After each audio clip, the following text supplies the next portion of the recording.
Thank you.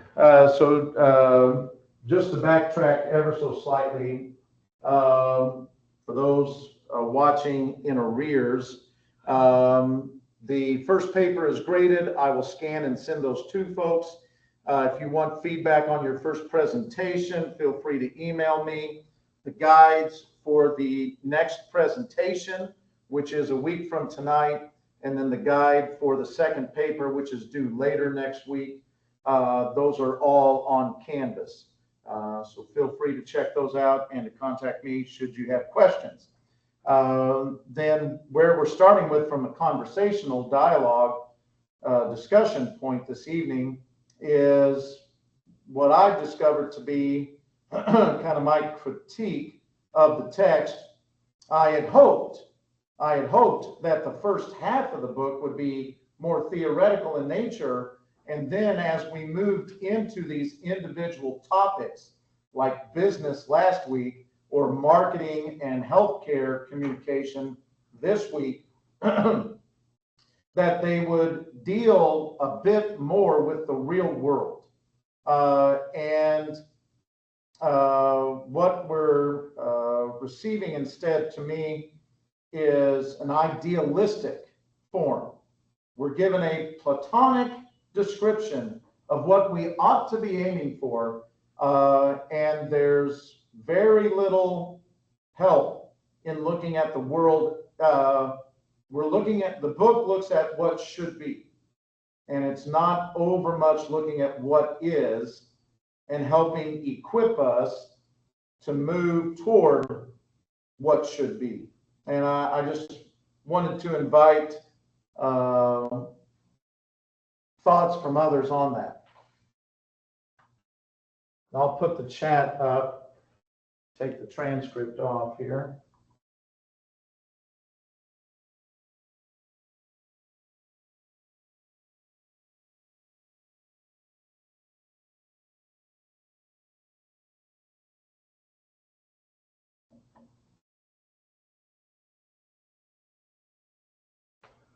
So any thoughts or reactions in that regard?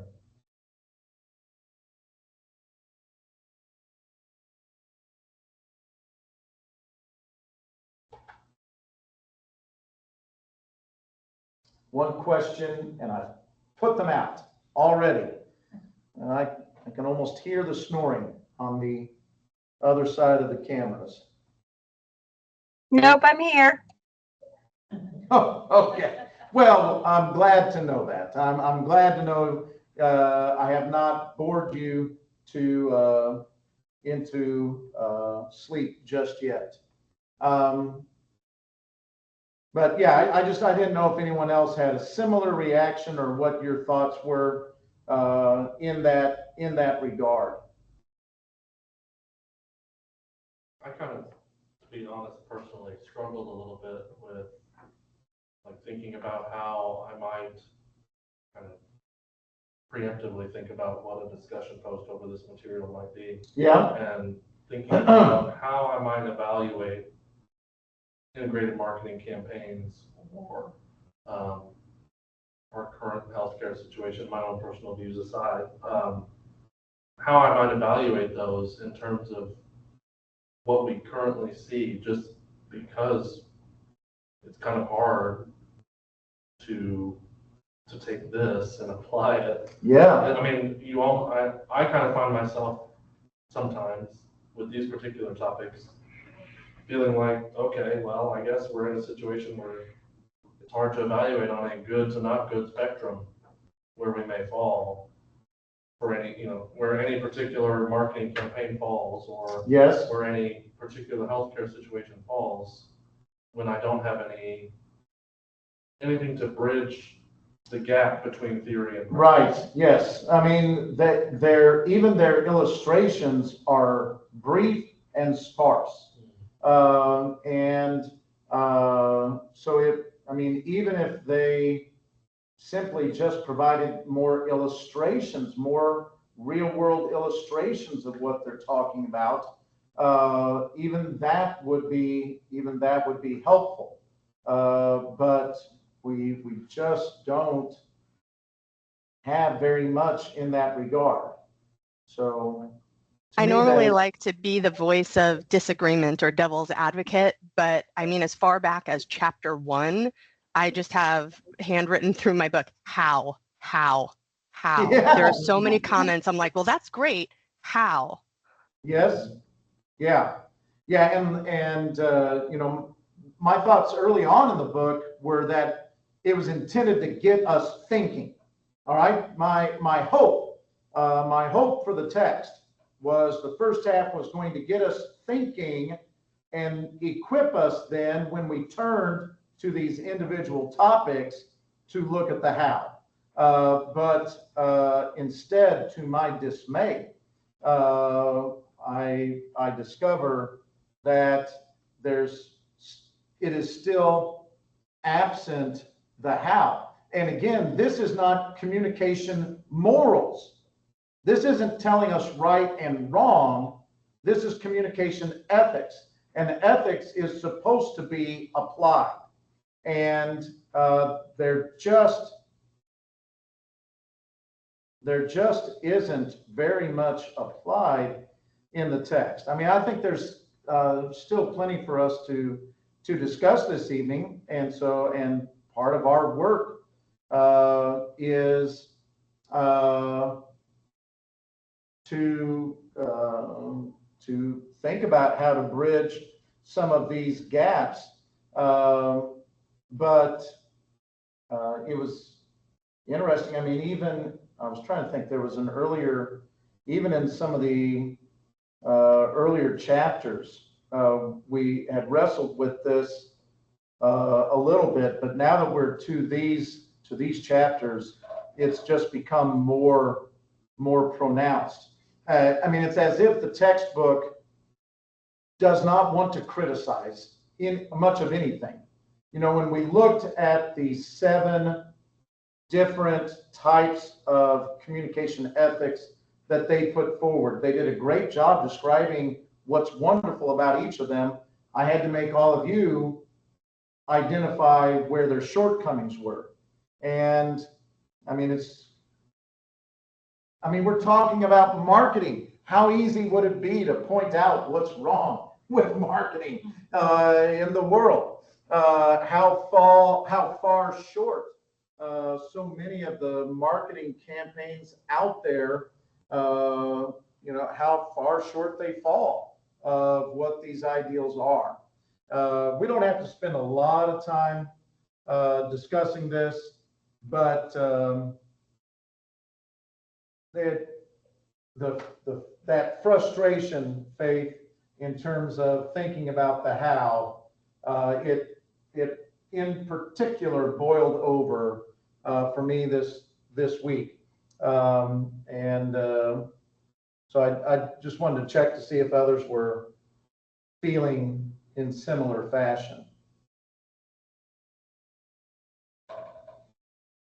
Well, I mean, the next slide, you know, they lay out right off the bat, integrated marketing communications works to make the purpose and objectives of a business public and transparent.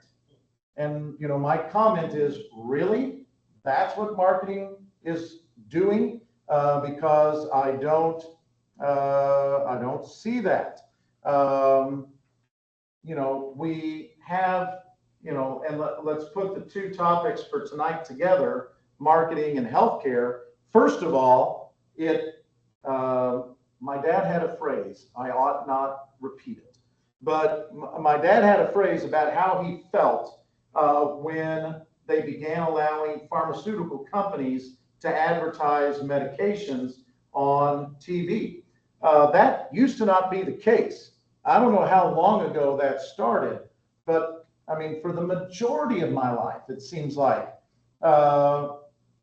And I mean, you can argue the other point. You can argue the other side and say information is always good. But when I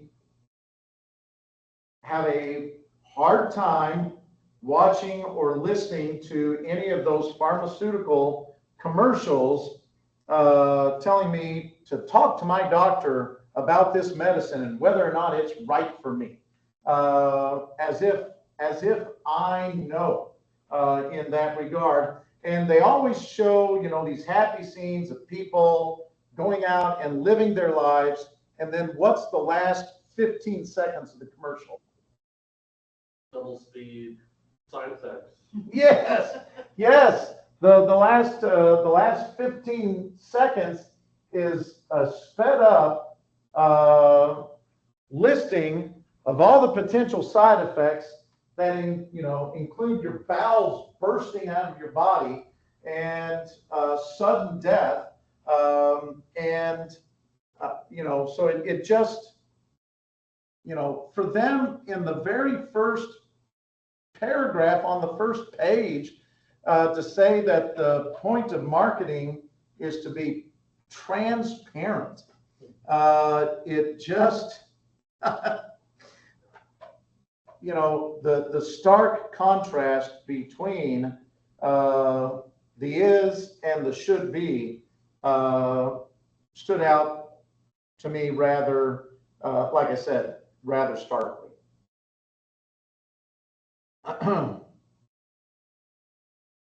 Any other thoughts or comments, though, in regard to that quote on basically the first page of the chapter there, first or second page?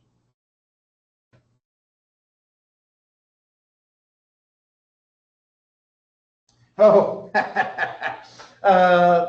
only a couple of you can possibly be old enough to have ever even heard of this movie. Give me just a moment here. Have any of you heard of the movie Crazy People?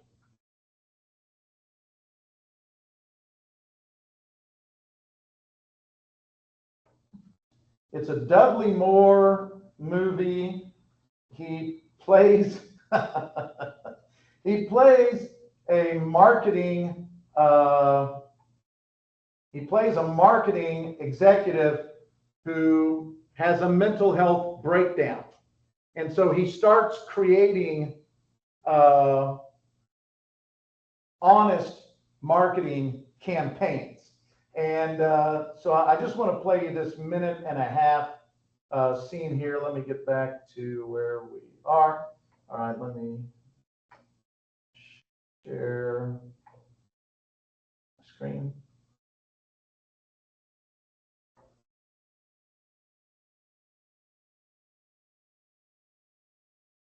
Hey, Nolly Williams here, your success coach. Are you a real estate agent looking to get more listings? Right.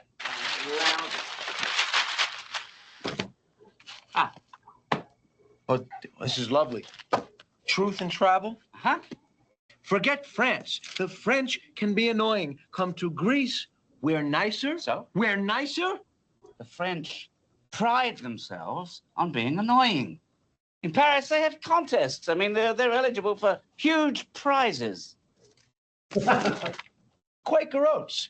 Does this cereal taste great? Who knows? But at least the box is cute. Right. The box is cute? The box is cute. This is truly nuts.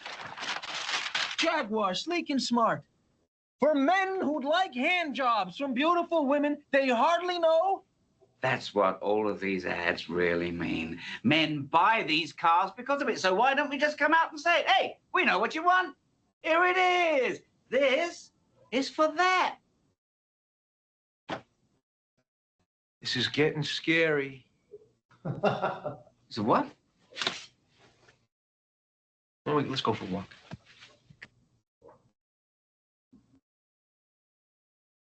So,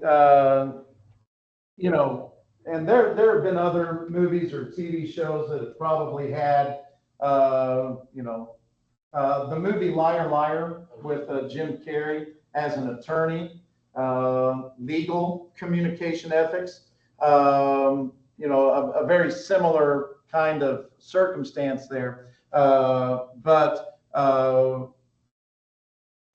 truth, the guy wants to tell the truth in his ads, and the whole company they end up having him institutionalized because of that.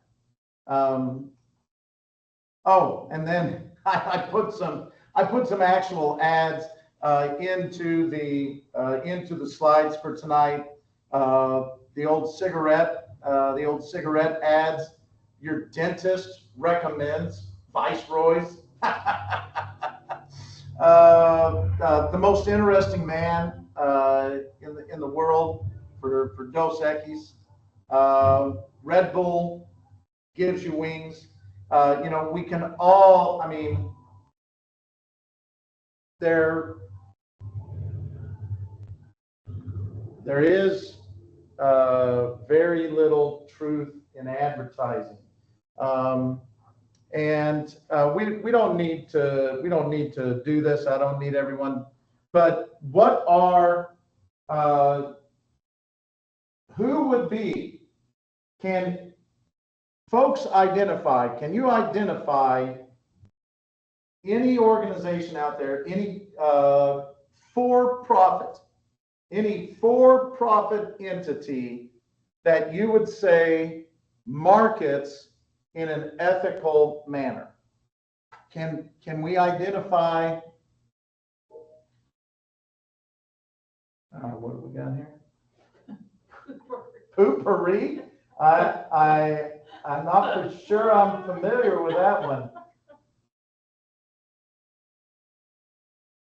I'm not a pet person. I assume that has something to do with pets. No.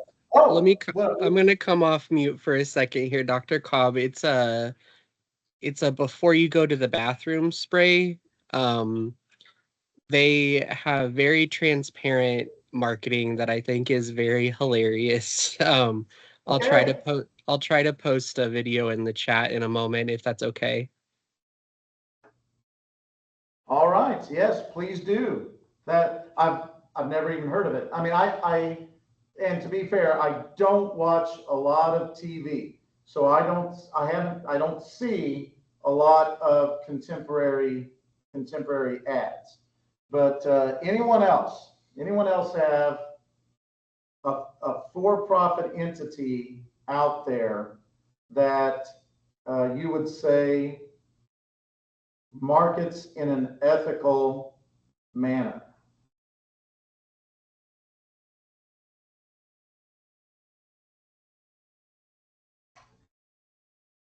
Grove Company. Not what is that? They sell organic and cleaning supplies, or it might be called the Grove Company. Okay. I'm pretty sure because they're like a certified B for-profit, type of corporation. Okay. All right. Very good. I'm glad we can identify some.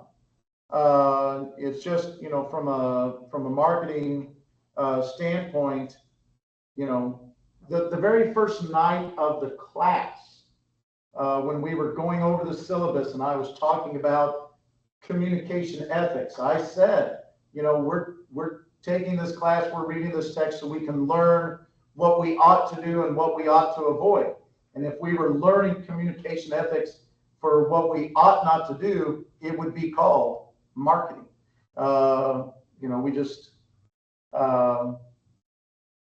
that's how we generally think of it. So what does the company stand for? What values characterize the company? And so we were just talking, are there other companies out there that really reflect, Tom's, I think, would be, we talked about Tom's shoes last week in terms of business ethics. And there will be some overlap here. I mean, some of the like coffee companies that work with indigenous individuals and are focused on sustainability and living wages and things of that sort. Oh, what is, hold on. I want to see if anyone has heard of this company one way or another. Let me find it.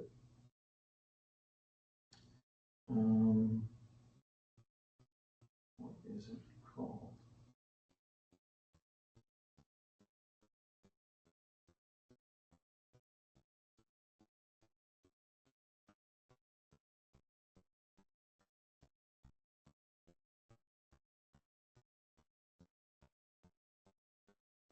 Trying to see if there's a company that partners with artists from developing countries and brings their products to market on their behalf. Does anyone know what I'm talking about? Come on.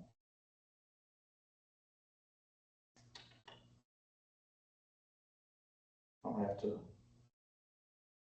I had it in this list here somewhere.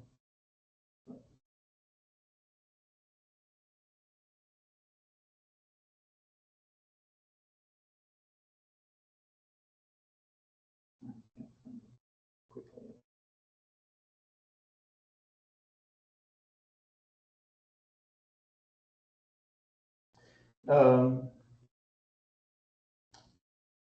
Well, I can't find it. Rats. But there's a great company out there that that partners with crafts people around the world and brings their items directly to the market. Well, we have some other recommendations there in the chat from Bombas and Pura Vida. Bombas, is that a shoe, a sock? Socks, okay. And Pura Vida, water? Is it a water company, Laura? Bracelets. Oh, well, all right. Very good. To me, it's almost a niche that a company could make for themselves. We're going to be honest in our communications. We're going to be honest in our marketing. It would distinguish them. Just like I think we're on the cusp of a customer service revolution because companies have gone so far away from having customer service. I think that pendulum is about to, and maybe it's just hope. Maybe it's just hope on my part. But I really believe. Can I give some input here real quick?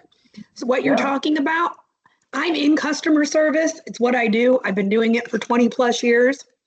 And I will very much so tell you guys that it is coming back. The being local, shopping local, but being the local face is of uttermost importance. And I've got the Missouri S&T who works with me, who they are sending their kids to me directly because they want to go online because they thought it was easier. But what these kids are coming to find out is by going in person and talking about what they want and what they want to accomplish is being more beneficial to them in the long run and teaching them skills that they did not have before. And I literally had a phone call this past week by somebody that was from S&T telling me that same thing, saying these kids want to come, you know, we're recommending they come and shop local before they just hurry up and jump on the online bandwagon because of customer service. And I don't pride myself in very much, but customer service is one of those things that we try our best to go above and beyond with. And I've been like that my whole life, like as long as I've been in it. And there is a trend of where it went away, and I see a very big trend of it coming back right now. So That anyway. That will make me very happy if that is the case. So, all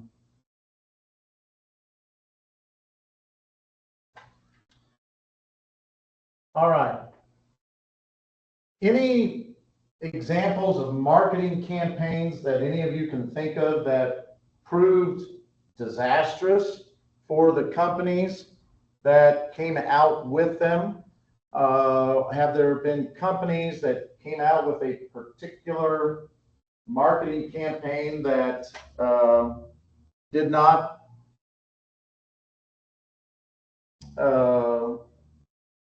and I mean, that is somewhat adjacent to the discussion on ethics. It may be that a company had a marketing campaign that was trying to be ethical, but from a marketing standpoint, it didn't work. It could be something like that, but I'm thinking more along the lines of a company that promised something and couldn't deliver and ended up doing more harm than good. Okay, in the discussion, we've got the Pepsi with Kendall Jenner. I must have missed that one. That came to mind for me too. That was kind of, yeah. I must have missed that one. The Bud Light, yes, now that was 2 or 3 years ago, seems as if, but I do remember that one and the kind of the maelstrom that surrounded some of that. I didn't know if there were others that came to mind. I would like to, I don't know if this counts, but I think the Twitter rebrand to X is a really good example because it kind of ultimately failed because I don't think many people actually refer to X as X still. And like, you know what I mean? Like that yes. Twitter branding really stuck around. Yeah, no, I have, that's perhaps the first time I've heard someone say it out loud, because it is, in most people's minds, we still talk about tweets. And last week I asked the class, how many of you have Twitter? I didn't ask how many, of course, if I'd asked how many of you have X, that could be taken in some wrong ways, which I would not want to have that taken. I want to make sure my communication is clear on the matter. But I like referring to it as the app formerly known as Twitter. the app formerly known as Twitter, absolutely, yeah, that's a very good way in terms of referring to it. Yeah, I mean, I have no qualms with what the chapter puts forth in terms of its ideals and what ethical marketing communication would look like. It's just I look around me and it does not cohere with the world that I see and experience, and just wish there was a bit more of a how to get from here to there one way or the other. I did lift out this particular quote. The answer to bad free speech is not censorship, but speech that counters with the hope of the best insights and ideas. We had a former, well, you'd have to say still, I guess, a politician this past weekend talking about misinformation and, saying that the biggest hindrance or the biggest obstacle to countering misinformation was the First Amendment. And I thought that was an odd thing to say. And I did really appreciate the quote there that censorship is rarely going to be the answer. You just need to be that much more clear. You need to be that much more compelling in the information that you provide. But I am I am reminded of Winston Churchill's quote that a lie gets halfway around the world before the truth has its pants on. You know, it's just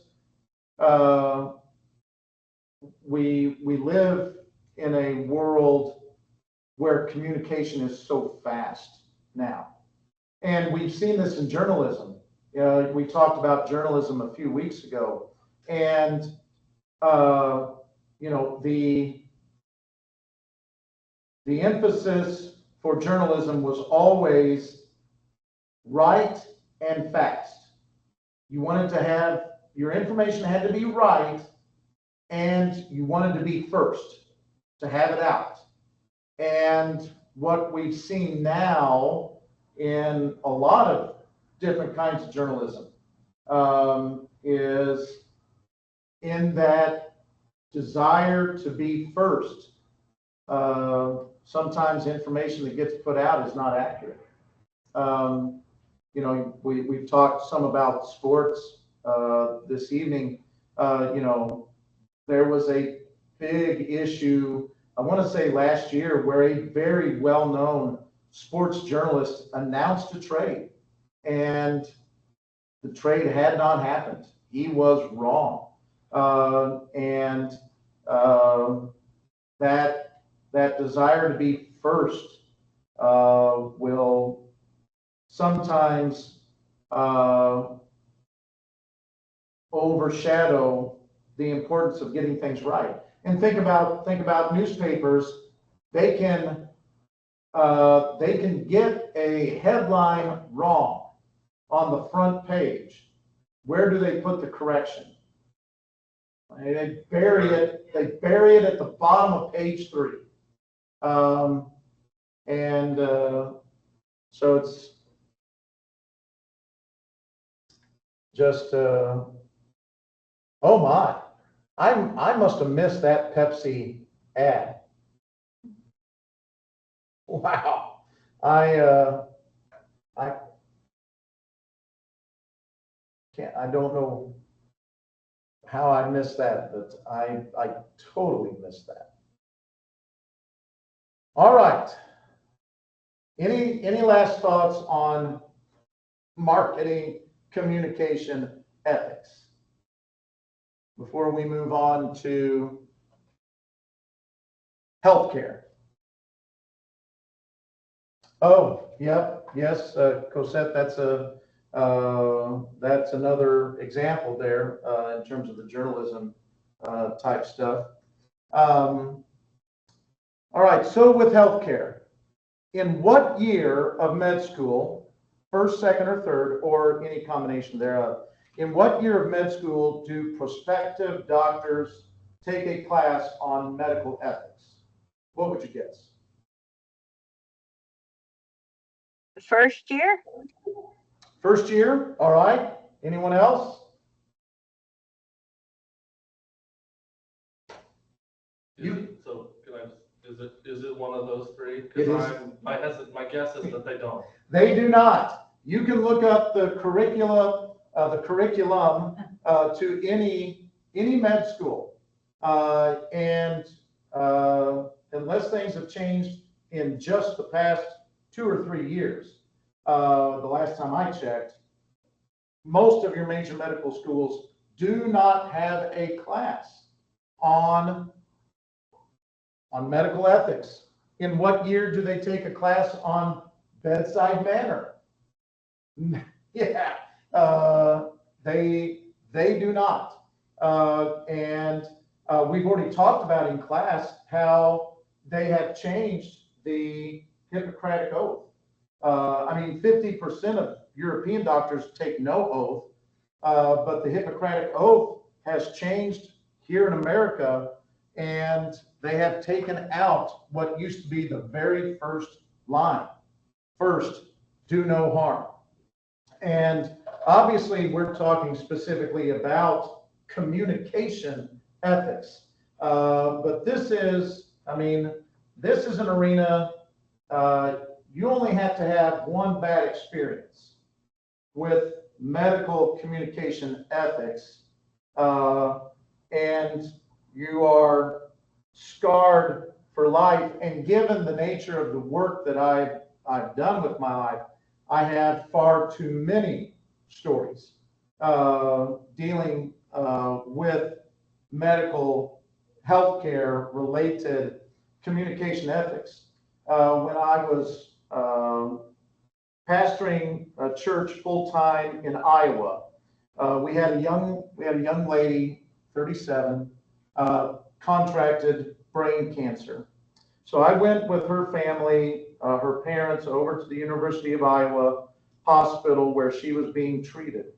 And the parents were going to have a time of consultation with the lead doctor. Lead doctor comes in and doesn't say very much. He basically says the type of cancer that your daughter has is a terminal form of cancer. And he starts to get up and to leave. And the father, so the daughter is in a treatment room. She's not there. It's just the parents and me. And the dad says, I have some questions. And so the doctor kind of gives a little bit of a huff, sits back down, and the dad says, you know, what are you going to do? What is it that you're going to do for my daughter? I can remember to this day.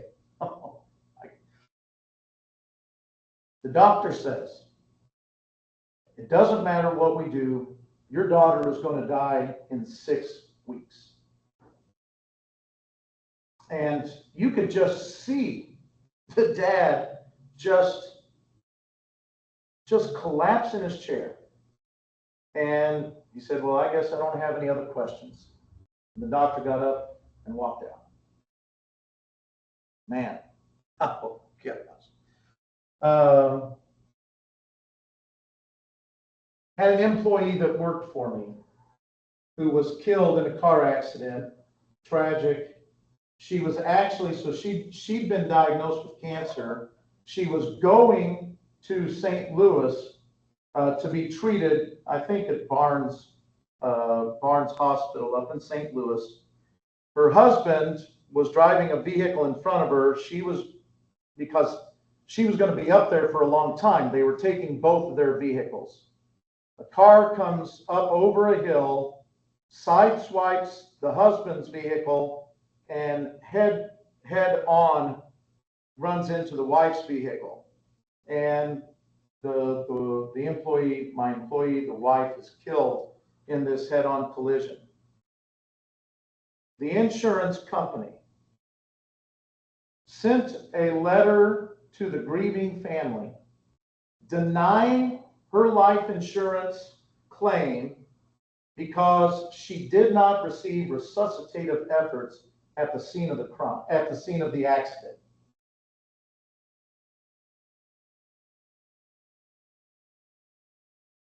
My head nearly, I mean, there are times where my spirit Disney character is anger from inside out.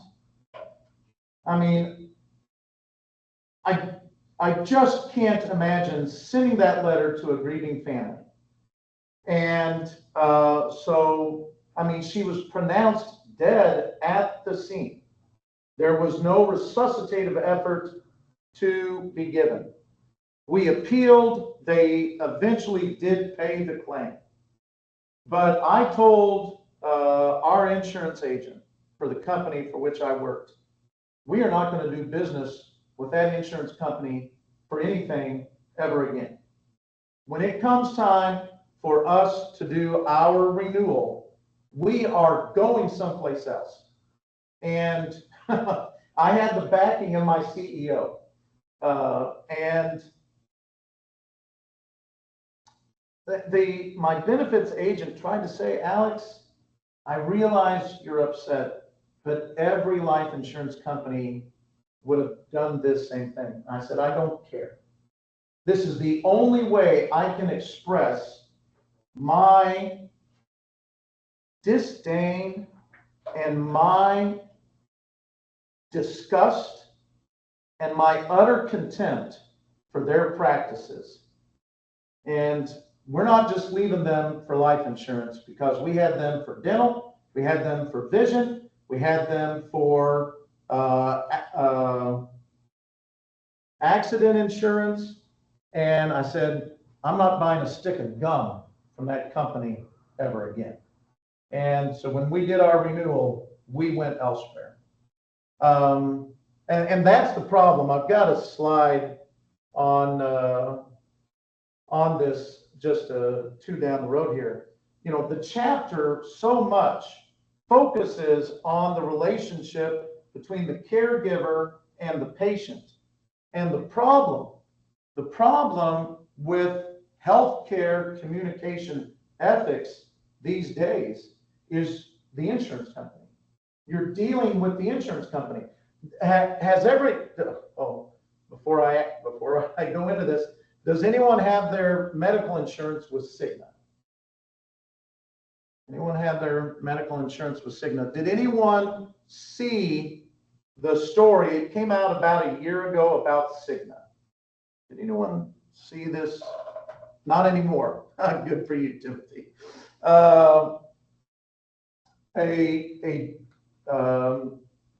An investigative reporter was able to research how much time.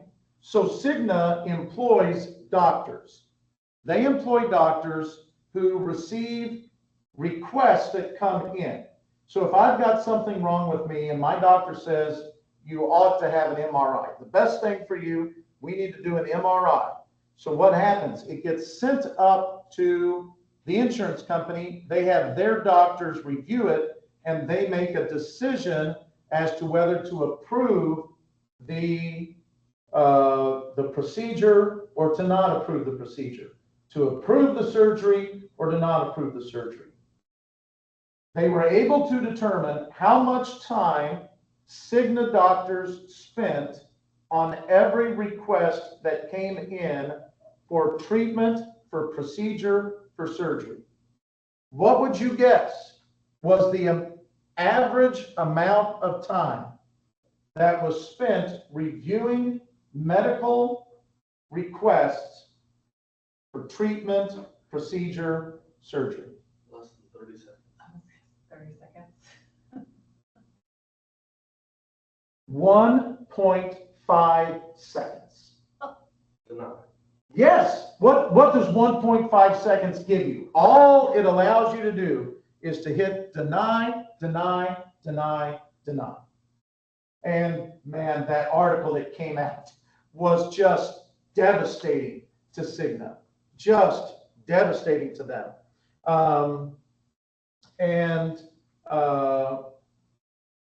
My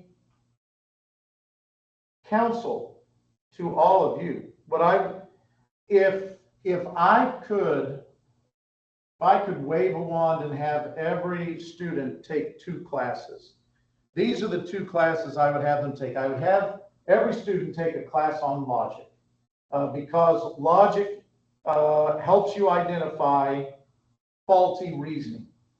The class on logic is all about helping you identify, faulty reasoning. It's one of the best classes I ever took as an undergraduate. The second class that I would encourage all of you to take, jury offers this, is a class on biomedical ethics. Ethical issues in healthcare is what the class is called here at jury. And what I would say to all of you, when it comes to anything with the government, anything with the insurance companies with which you will have to deal, you have to advocate and you have to fight for yourself. You need to know what you believe about your own healthcare. One of the best books I'd recommend to anyone is a book by Atul Gawande. Now, I may have mentioned this in class. Did I mention this in class? Atul Gawande. He's written several bestsellers. A great author, a specialty cancer surgeon. He only does surgery on cancer of a particular gland. I can't remember which one it is, but he wrote a book called Being Mortal, and it's all about end of life issues. It's all about end of life issues and how right now, I think we did talk about this in class, right? It's been turned over to the medical community, and it should have never happened. So you need to know, and you need to have a conversation with the people that matter to you about what you want, what your healthcare guidelines are, and you need to put this into legal form so that it is binding. And you need to have these conversations with your family. I mean, I gave a copy of the book to my parents and asked them to read it so that we could have a conversation, so that they can tell me, at what point do you want to quit treatment? I mean, the problem is we don't have these conversations. The problem is we don't talk about these things and until you're in them. And when you're in them, you're overwhelmed. And you're not making good decisions at that point. You don't make good decisions when you're overwhelmed with stress. You've got to have these conversations before you get there.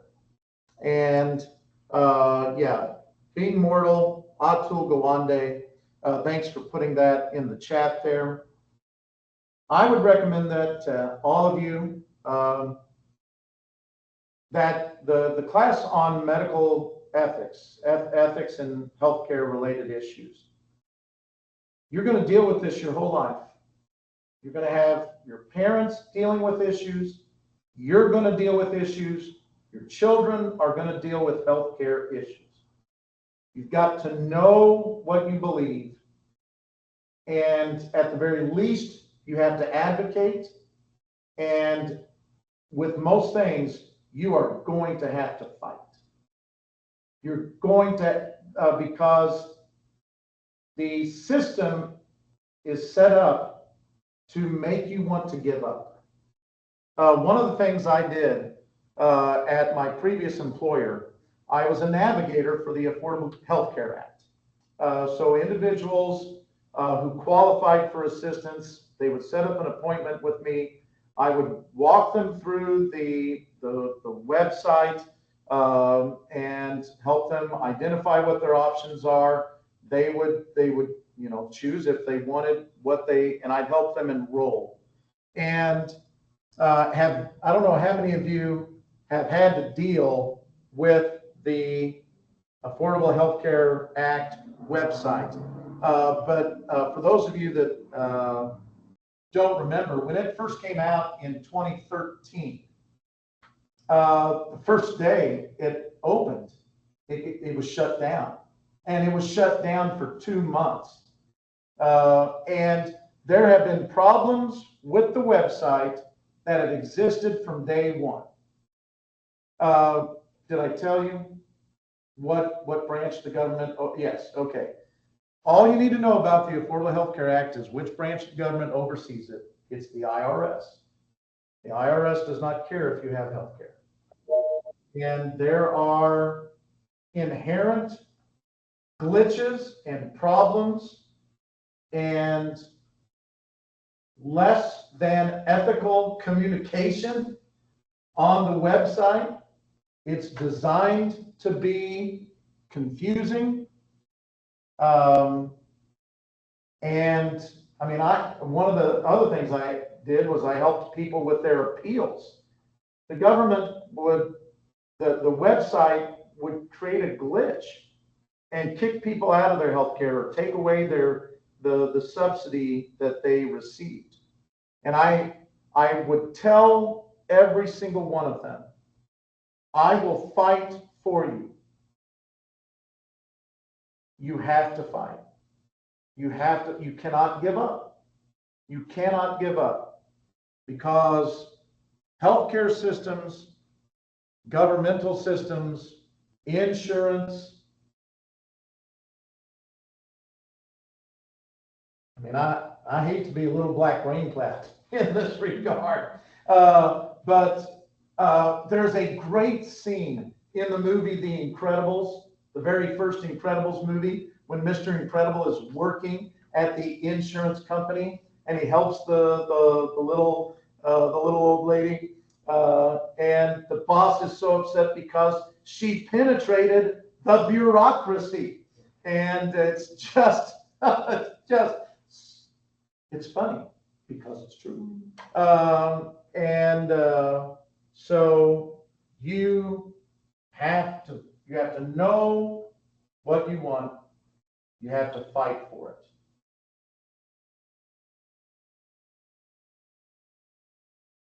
It's about the same length as most of my sermons right there. So I'll give you a text and verse later on. Let's see. You know, that's the same as it is for veterans. They have to really fight for their Oh, benefits. yes, yes. My uncle passed away because he quit fighting. He quit. He just had enough. The VA system was just, and my uncle was a Vietnam vet, had healthcare related issues from his service in Vietnam. And he eventually just got to the point where he did not want to try to fight anymore.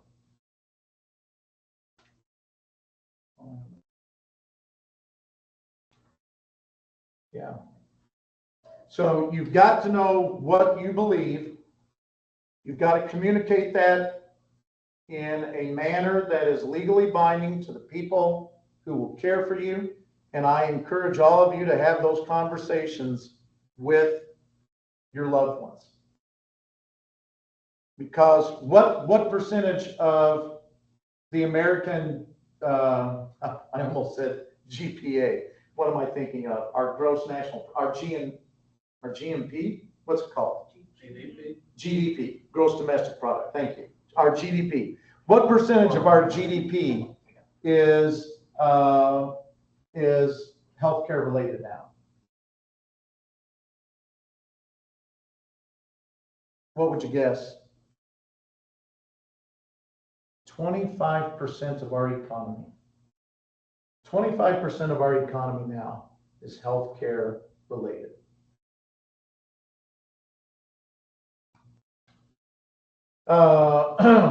So decision-making in healthcare gathers the following coordinates: patient-centeredness, evidence-based analysis, and the ends or purpose. I asked what's left out of this equation?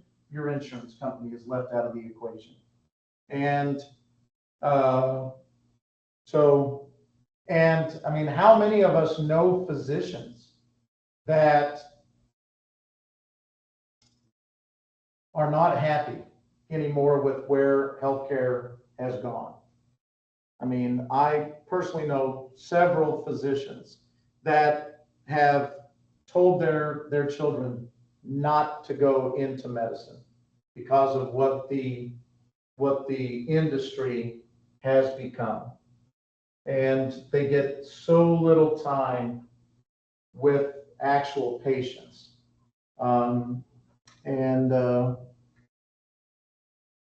You know, again, I appreciate the book pointing out to us the ideals. I would agree with these things. But you can't talk about healthcare related communication ethics and not talk about insurance. You just can't. Either that or you have to draw the conclusion that insurance is not ethical communication. Yes, which I've already drawn that conclusion. Yes. I'm dealing with that right now. Yeah. Yeah, so. Oh, man. Can I elaborate? Yeah, please. So Drury changed their health insurance effective June 1st this year. Okay.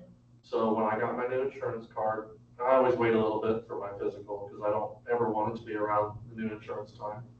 So I got my physical, took my new insurance card, gave that to them when I checked in for my appointment. They scanned it and, I went in and had my appointment. Well, then I get my EOB from the previous healthcare company saying they're not paying anything because I don't have insurance. You're not insured by them, yes. So I contact my doctor's office and say, like, can you tell me what insurance you have on file? Because it looks like this was run through my previous insurance. They tell me all they have on file is my new current insurance. So that's what should have been billed. So then I take it to our HR department, say, I need help. Yeah. figuring out this. And then HR came back to me last week and said that the healthcare provider has to refile the claim. Well, when I called them, they told me they couldn't, so I had to go to HR. So now I'm stuck with a bill for $300 for a physical that should have been covered at 100%. Yes. And I'm basically going to have to call the or my doctor's network again and be like, I'm going to tell you from the start, I'm frustrated. I need you to figure this out because I'm not paying $300 Yep. for this visit. Okay, you should all open your ears up wide because Dr. Cobb is about to say one nice thing about the government. The best, if not the only, but the best functioning department in the entire government in the state of Missouri is the Department of Insurance. And if you contact them and you tell them about this dilemma, they will take care of it. It took me a while to discover the Missouri Department of Insurance, but once I did, because I helped all these people with their appeals, and they would just drag out, and you'd get the runaround. Oh no, you got to go here, you got to go there. The Missouri Department of Insurance, what is it? Take names, something. They do something and they take names. All right. Yes, yes. And so if you do not get fairly immediate relief and assistance on this matter, I would not hesitate to look up the Missouri Department of Insurance because they live to help specifically with these kinds of things. Maybe I'll just tell the medical network that if they can't resolve If it, they- then I'll take it to the Yes. Department of Insurance. Yes, yeah. Give them a little incentive to work with me. Yeah, yes, yeah, the Missouri Department of Insurance, I will sing their praise. They do good work. And like I said, you should mark this down on your calendars. That does not get said very often.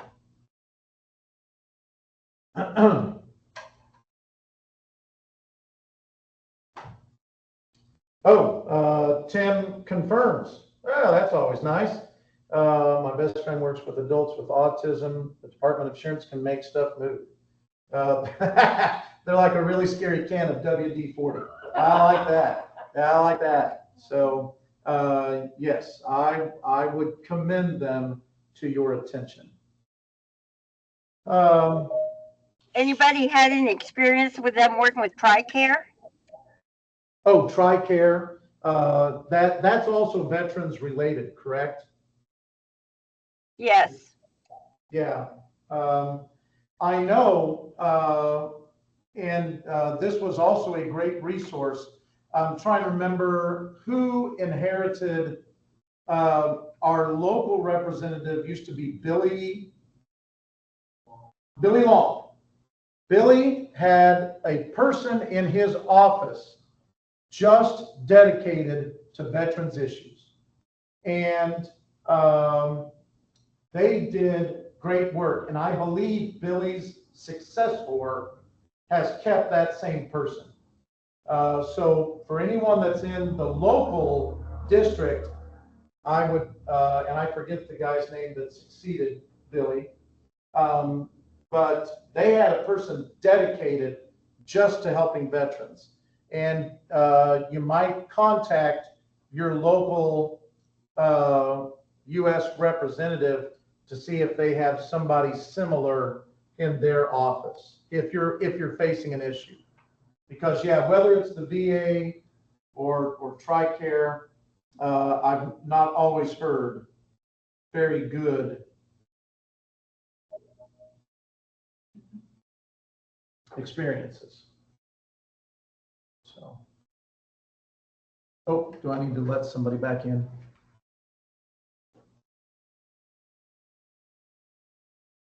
Okay.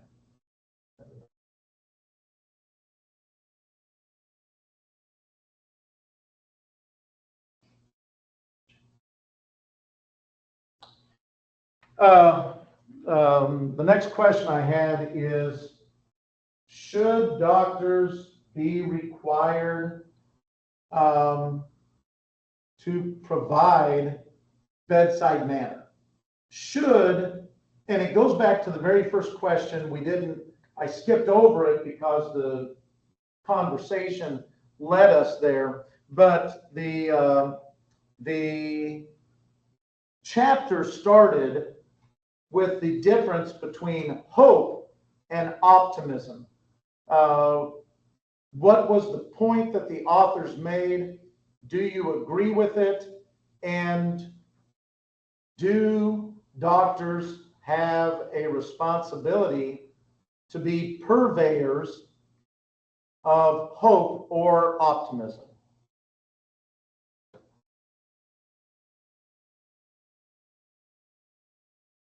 I believe they should be. As a person that's kind of spent my share of time in the hospital, I've had some doctors that, like the one that you were explaining, it's like, well, you're going to die anyway, so there's no point doing anything. Or you leave and you have more questions than you had when they walked in. So Yeah. they really need to come up with a process to make doctors care more. I don't know if that's the right way to put it, but Right.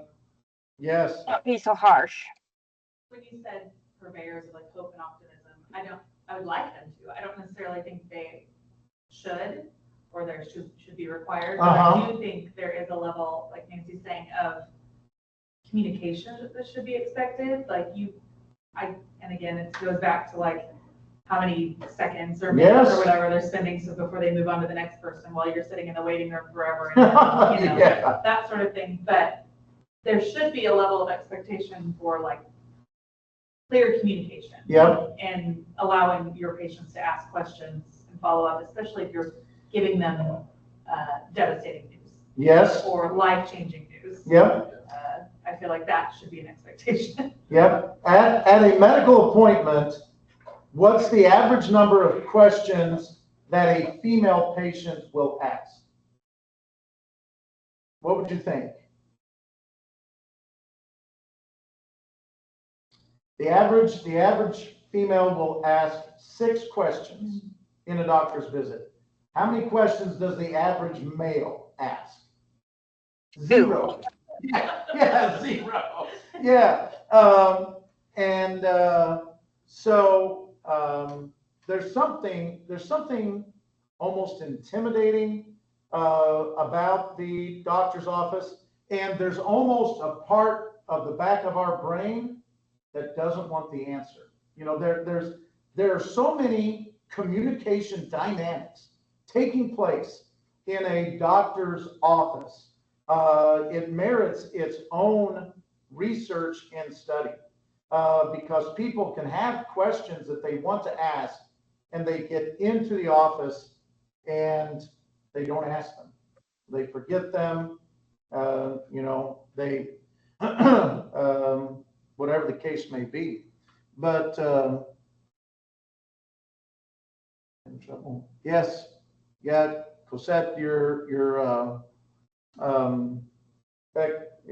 anecdote there does not surprise me in the least about your physician friend.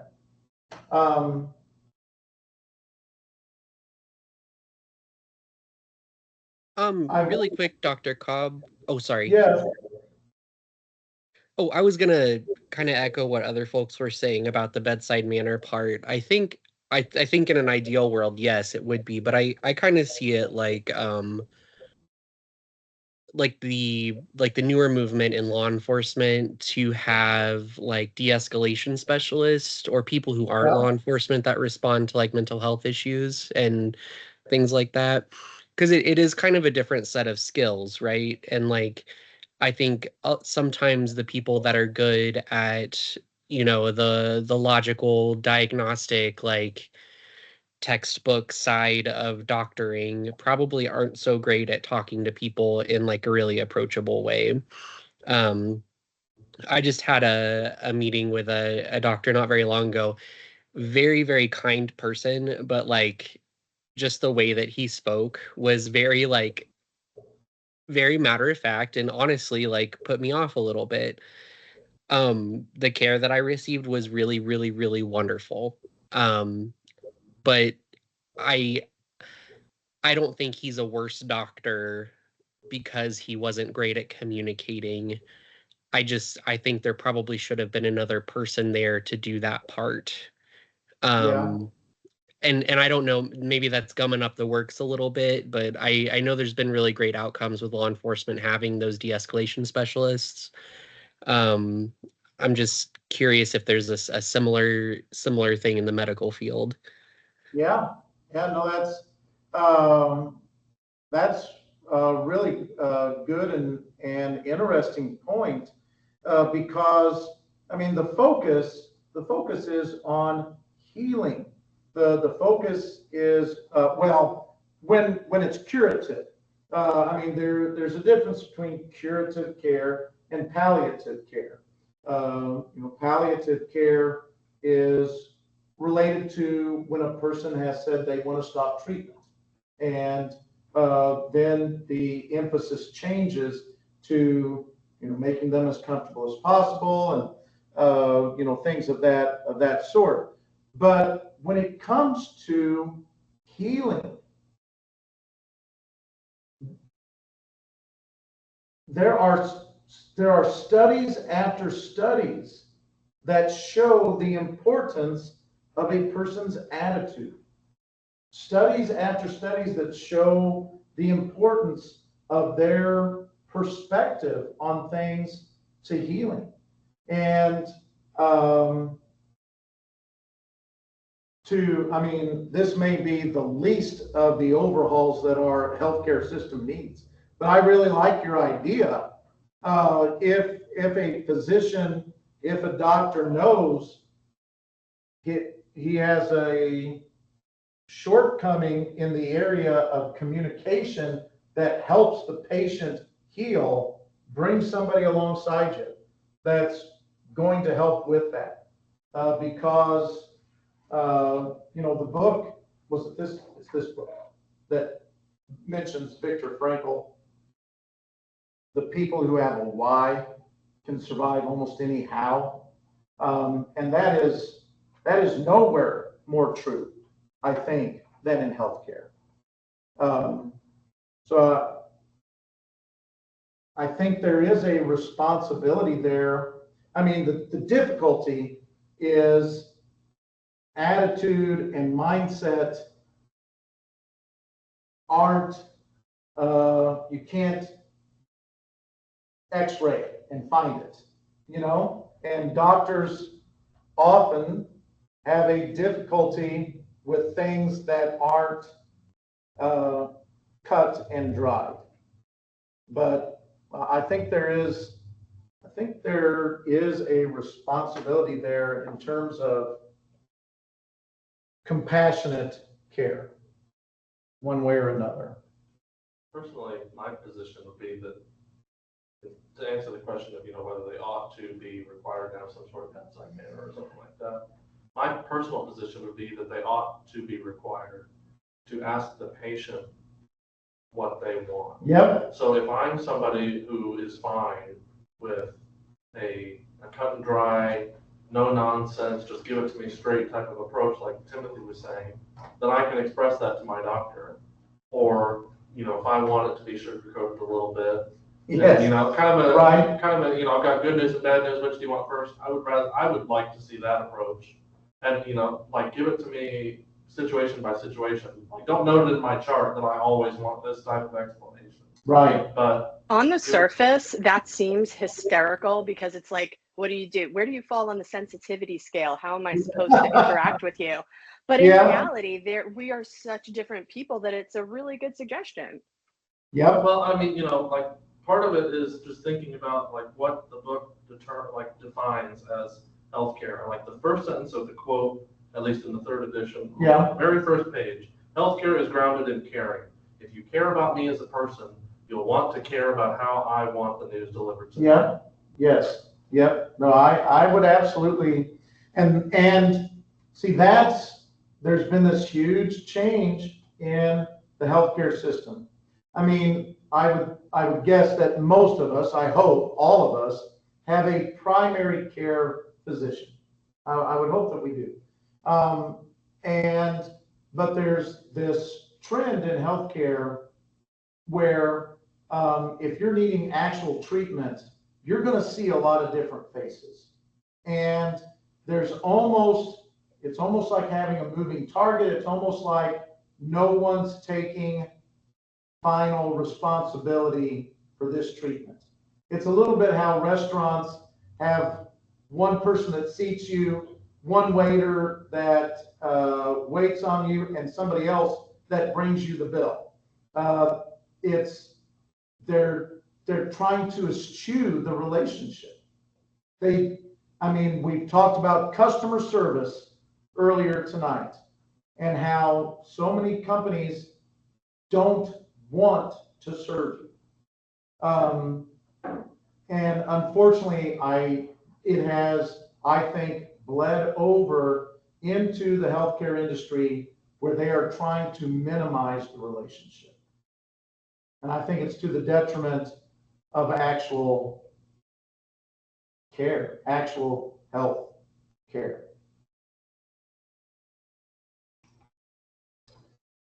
All right, the $6 million question here. What can we do? All right, we've charted out, we've said, thank you to the authors for painting a picture of the lofty mountaintop, but down here in the valley, how are we going to scale these mountains when it comes to either marketing or healthcare? What would be real world things that could be done to enhance and make more ethical the communication we receive and participate in from those two realms?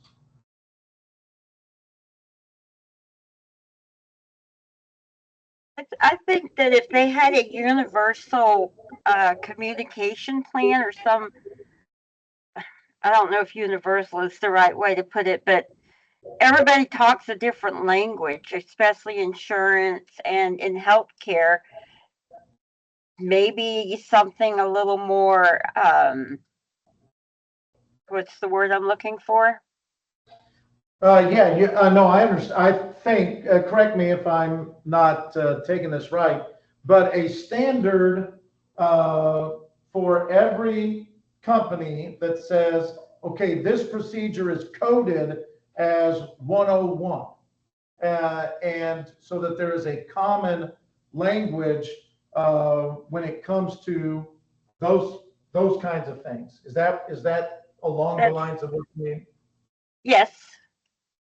Okay. Yeah. And like I said, the bureaucracy and the confusion is not a bug. It is the feature. Yeah. That's why my very first thought was blow it up and start over. Well, yeah. I'm not suggesting. Yes. Well, the problem with health insurance, it started out. See, this is the law of unintended consequences. It started out as a good thing when companies started to offer health insurance. They genuinely were trying to offer a real benefit that was going to distinguish them from other employers. But what happened? everybody got in bed with each other. They all got in bed with each other. And now, I mean, the comparison would be house insurance. All right, for house insurance, I've got a huge policy that will cover catastrophe. And there are people dealing with the effects of this recent hurricane that are very familiar with the idea of catastrophe. But every small thing that goes wrong with the house, I'm taking care of it. No, let me rephrase. I'm not taking care of it. I'm finding people who can take care of it, and I'm paying them to do so. And so it is a system by which if you want something cheaper, you can go that way. If you want something more top of the line, you can go that way. But that is both the benefit and the detriment of the capitalist system. But we got here by all of the companies getting in bed with each other, and now you do almost have to melt it down. So, I mean, to put it in context of what we talked about last week, I think that if you looked at the mission statement of any of these health insurance companies, yeah, they would probably talk about, and I recognize that I'm making an assumption here, so they would probably talk about their mission being to serve their clients yeah, and their healthcare needs. However, what their mission has essentially become is the mission of any other business, yeah, to maximize revenues and profits and minimize expenses. They're Yeah. looking for ways not to take care of people so that they can maximize their profits. yes, yeah, So they've gotten away from, examining the saying in the set. yeah, absolutely.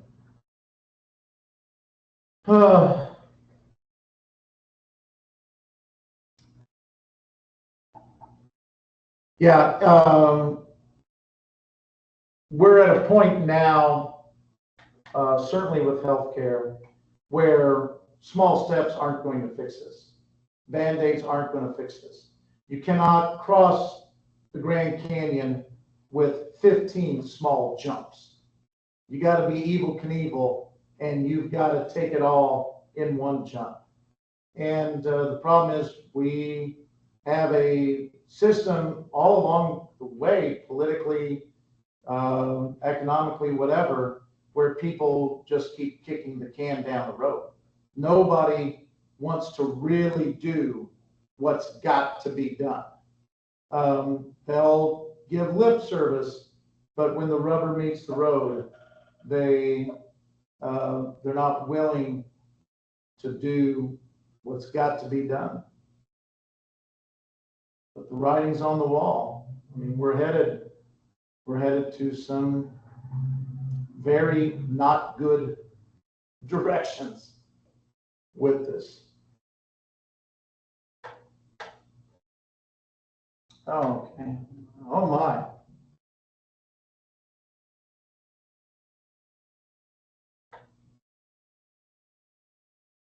Yep. You put in the biblical reference there. 1 Timothy, 2 Timothy says money's the root of all kinds of evil, and not necessarily the root of all evil, but I have said in this class more than once, what's the answer to all your questions? The answer to all your questions is money. Reach. So fortunately, as you mentioned, there are alternatives. There are alternatives to the traditional healthcare system, but we are all likely to face issues in our life at some point that are going to require probably more traditional medicine. But anyhow. I found fascinating recently that this medicine, all these people, these weight loss medicines that people are taking, this Ozempic, Wegovy, and all that, actually all of the ingredients are coming from China. And I had this, there is doctors, and I guess they're PCPs or bigwigs who know what companies are being bought those chemicals. And it's really scary because it's almost like sounding like regular drugs. You know what I mean? Like they're buying the ingredients for China, they're mixing it here, where the companies are profiting by making watered down medications. I have so many like questions and thoughts and like don't even know like how people are getting a hold and purchasing it and buying it, and where that one is skewed ethically in our country. Like when was just anybody allowed to buy these compounds and these medications from other countries? You know, and Yeah, I'm not, you know, there's a lot in the arena of healthcare with which I'm unfamiliar. But I mean, you could take even the marijuana. You know, now it's recreational, so you don't need a doctor's prescription. But correct. And that was in the ground, like that's grown in a ground. Somebody can grow that. They're buying these chemicals from overseas. No different than when somebody's buying fentanyl or somebody's buying, you know, a drug that's illegal, period. But now we're giving almost like it's legalized. You know what I mean? Like that's where I feel like a lot of the ethics come into play is where do you draw the line at that at? That's the $1 million question. Yeah, and that is probably more likely a dialogue for that class on ethics and healthcare issues, more so than the communication side of what we're looking at. But well, do you think that it's because of communicating online though? That's where I'm sort of like curious your thoughts on that versus what it used to be back in the day, like the community, like is it because it's so much accessible because of the communication we have online with the computers versus before? Well, I mean, certainly the online component does create new issues. You know, the big, you know, it's been a big deal for a lot of people to get their prescriptions from Canada or, you know, whatever the case may be. So there is, you know, there are issues involved there, but I would still say that's probably somewhat adjacent to our examination of communication ethics. But you're right to say that it is related. That is for sure. But I think so. For next week, you'll have your second presentation. Like I said, the guide is online,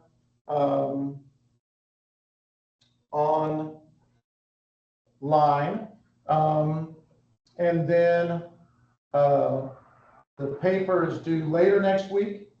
And you know, I'm taking into consideration, Kevin, what you shared earlier tonight about having difficulty with posting on these articles coming out of this reading. And I'm feeling in a magnanimous, generous mood this evening. So I think if everyone's all right with it, that everyone might just get full credit for the post this week so that you can have plenty of time to focus on your presentation and paper, if that is all right. Sounds good to me. That's fine. So I will not be putting a post out for this week, but everyone will receive full credit, both for the post and for the replies. Are you seriously asking us to oppose? I was constrained to at least give you the opportunity. So. We haven't really talked about the ethics of peer pressure. Yeah. It's gonna come about here. So, yeah. All right, very good. We'll go ahead and call it an evening for tonight. Timothy, if you would, I know you weren't here with us last week. If you would just record your presentation and send that to me, I think that will also suffice, if that is okay with you. That's perfect. I actually sent a copy to you before class started tonight because I was, and it was just a little bit, I had a meeting with my doctor and I was a little late, but yeah, if the email doesn't work, they'll let me know and I can resend it. Okay, very good, very good. All right. Yeah, I don't know that we solved any of the world's problems this evening. But you know, my hope again for all of us as we go out into the world is that, and you know, like I said, you need to know what you believe on certain matters, both in relation to marketing and especially in healthcare. And you need to be able to communicate on your own behalf and on behalf of your loved ones. So, but I almost out of voice. So class has ended. Have a good night. Hey, Dr. Cobb. Yes. I went into Canvas trying to figure out what discussions I'm missing. I know I'm missing the last paper, but nothing shows up when I have to search for the course to find it, and then it'll show up over on the taskbar, but when I click on it, nothing comes up. Is there a way for you to tell me what I owe you?